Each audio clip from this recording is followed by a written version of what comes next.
Armin, we have got a lot to talk about today, but first of all, the most important thing, happy birthday to you.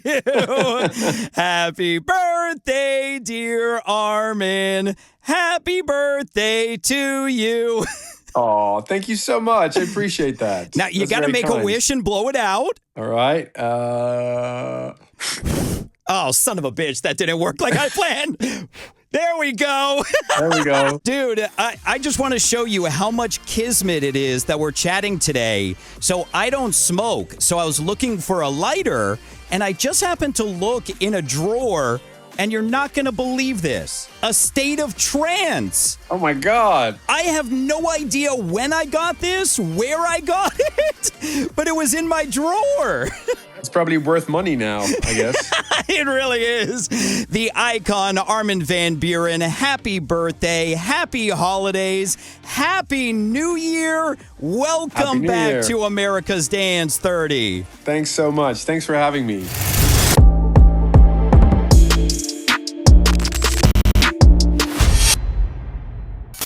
Now, we're recording this the day after Christmas, the day after your birthday, when you're on vacation.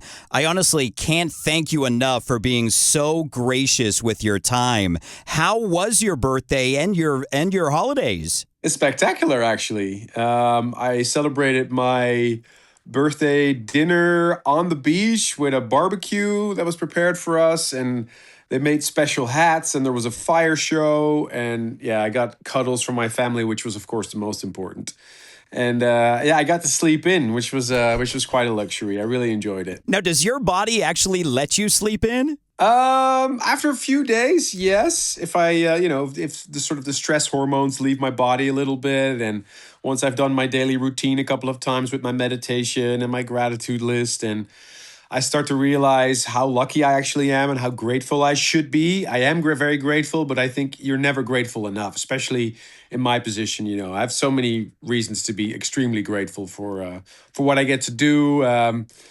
For being with my family, for getting to travel the world, meeting so many amazing people like you, Brian. I just, sometimes I don't realize enough how grateful I should be. That's a fact. We're all like that. I try to do the same as you do. I do a gratitude journal at night before I go to sleep, just with everything that I was grateful for during the day.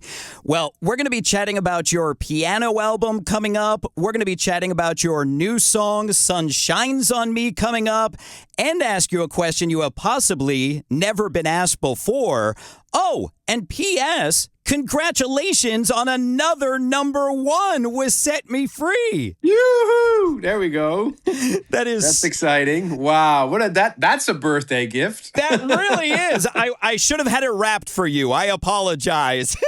Wow. Now, congratulations. Wow, Congratulations on that with SACHA. I saw that Punctual had a hand in it as well. How was this smash born? Long story short, it was one of those tracks that we were afraid that we were going to overthink it too much because the song is just magical. And I've been in this situation before. I remember Another You with Mr. Props was kind of similar, that in the end of the day, we went back to the original version.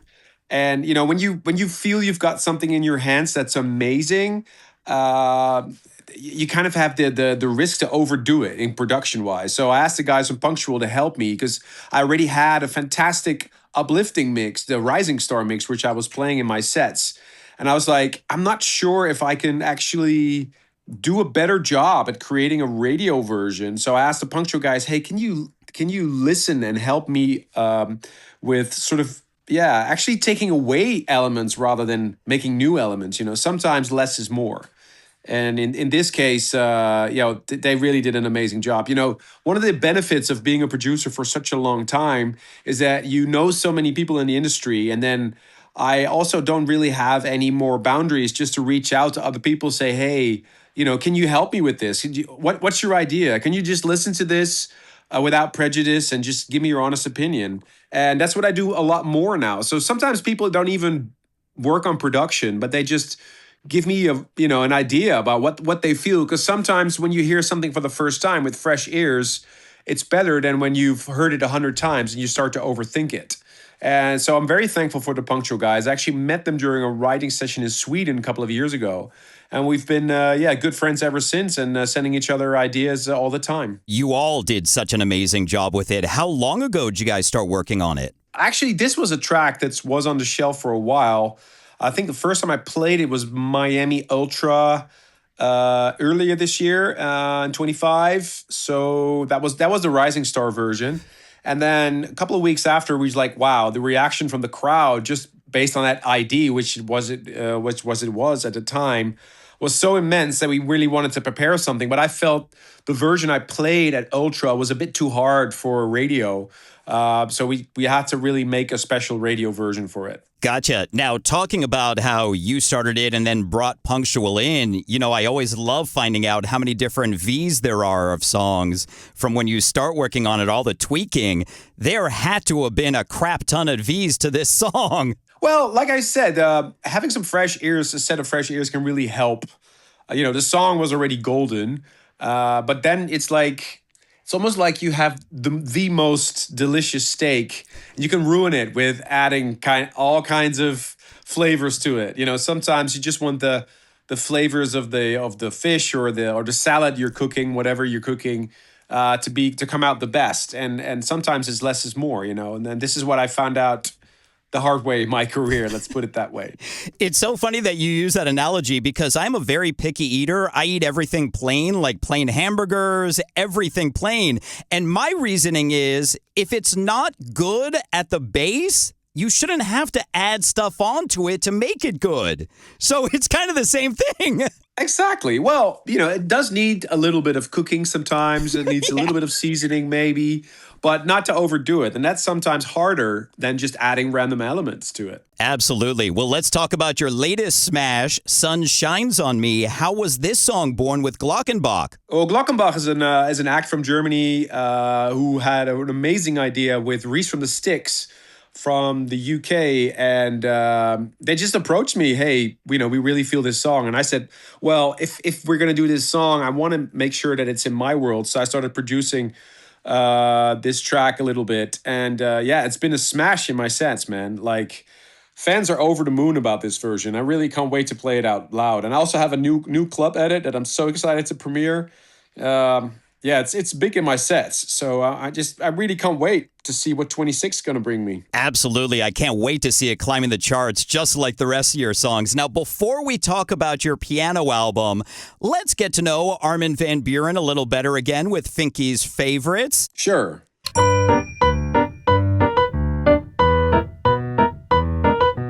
Now, you recently released the A State of Trance Year Mix 2025. Congratulations on that.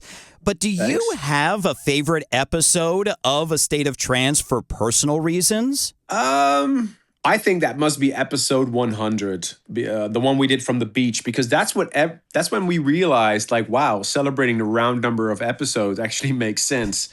And it was like a Woodstock, everybody came out to that. And we had free entrance and it was a beautiful day on the beach. And that's kind of what kick-started the whole idea that the State of Trance was maybe more than just a radio show. It was maybe also an event. And, combining the online world with the offline world was something that was super exciting. Gotcha. Well, congratulations on how far it has come for you. Thank you. Now, you've been playing all over the world, festivals, shows everywhere.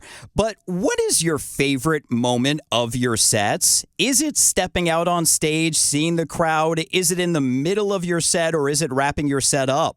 Depends on the show. I guess when it's a big show, like in big EDM show, it's always the end, which most rewarding, and you get the applause, and if everything went well, of course. But when I play a longer set, I think mid-set is great because you still, that's when you get into the groove and you get that, the flow going of a set, if that makes sense. For me, a DJ set is more than just playing records in a row. It's like you get in sort of a trance. You go from A to B to C to D, and it gets you in kind of a zone. You know what I mean? And I always love that when you kind of have the train rolling, if that makes sense. Absolutely. Now, speaking of being in the middle of your sets, with tens upon tens upon tens of thousands of people that you're looking at, do you tune in to people's facial reactions to your sets? Or is it all just a blur? 100%. I would be a bad DJ if I didn't.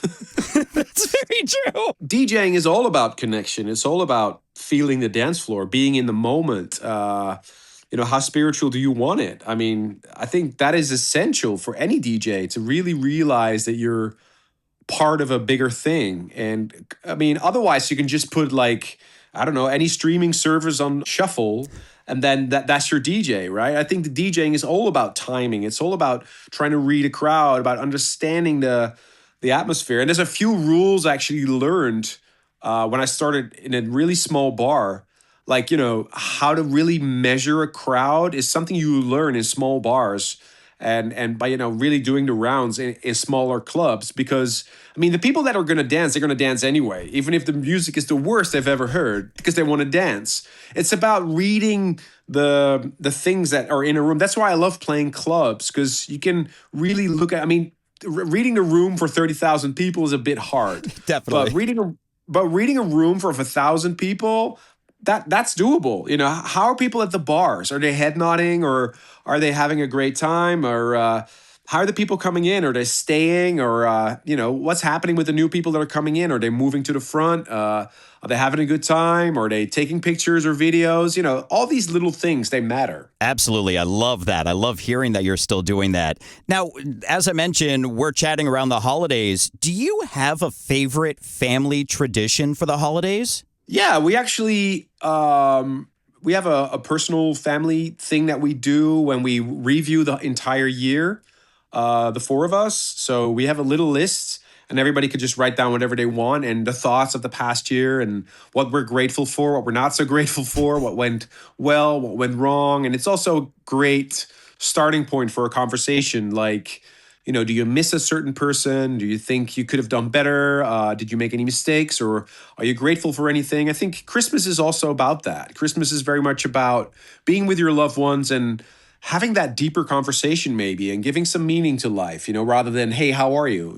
Just a little bit, going a little bit deeper. I'd like to do that. I love that. Now, finally, in Finky's favorites, in honor of your album, Piano, which artist outside of electronic music has had the most influence on you that people wouldn't guess? Well, currently I would say Stephen Macchio.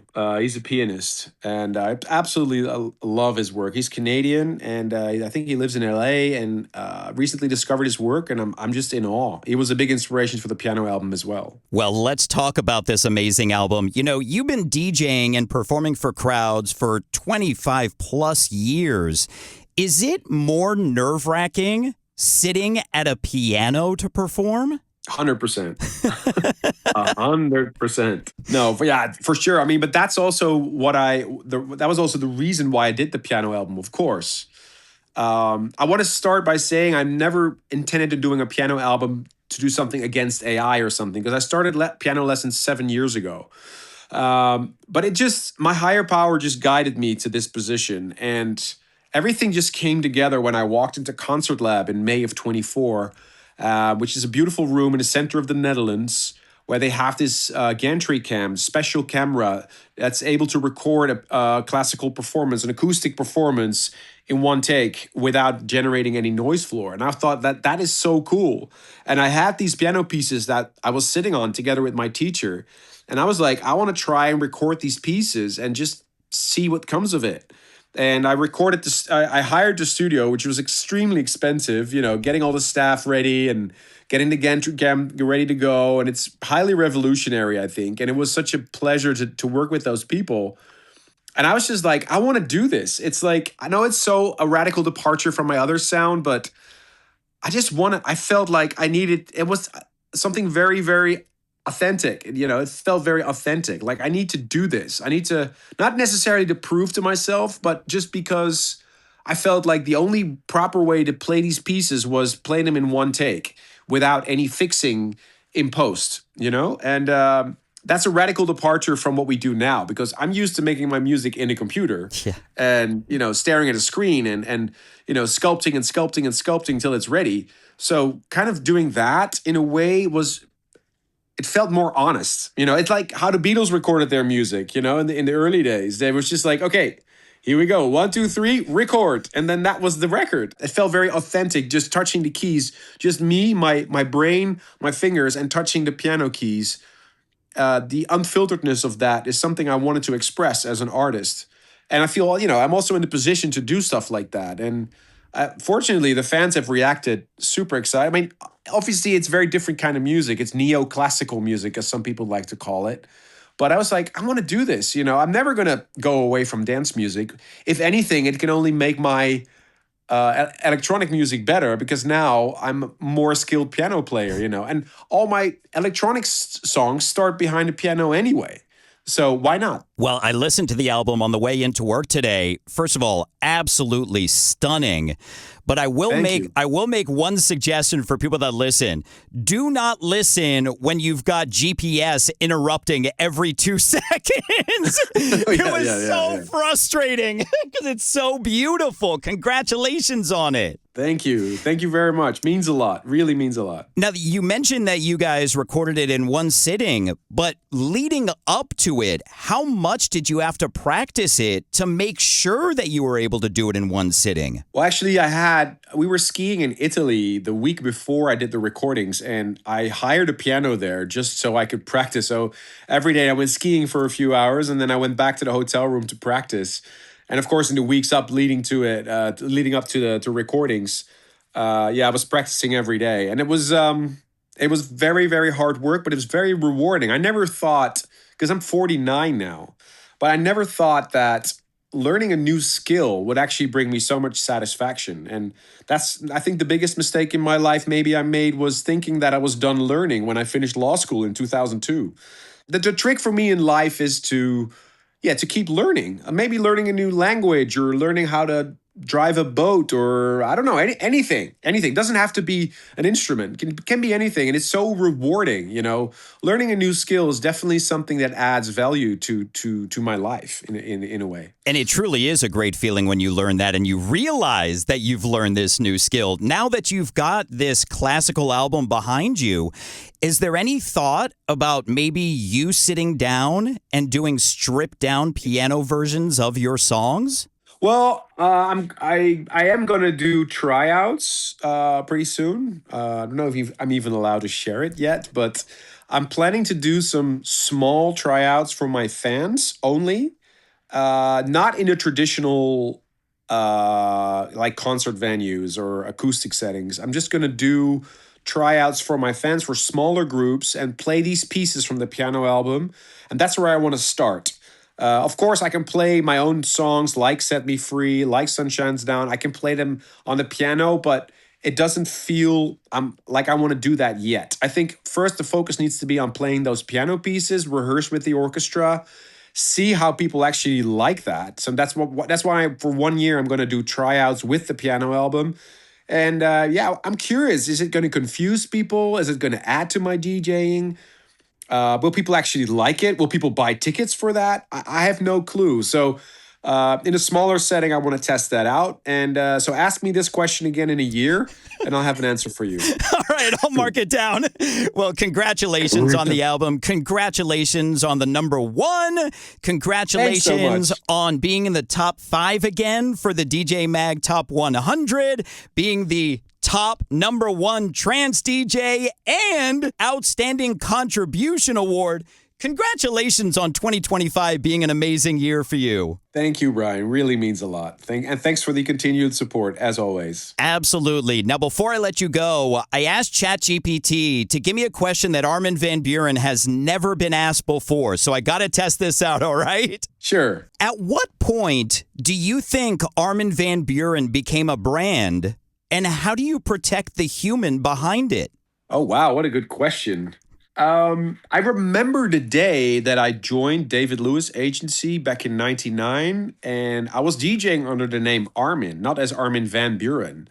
But at the time, there were a few other DJs that used their last name as well. Because at the time, it was pretty uncommon to use your full own name. Because I used to have like a lot of hidden artist names like, I don't know, Shoe Shine Factory and, Little Motion and Armania and whatever, because that was the thing we did at the time.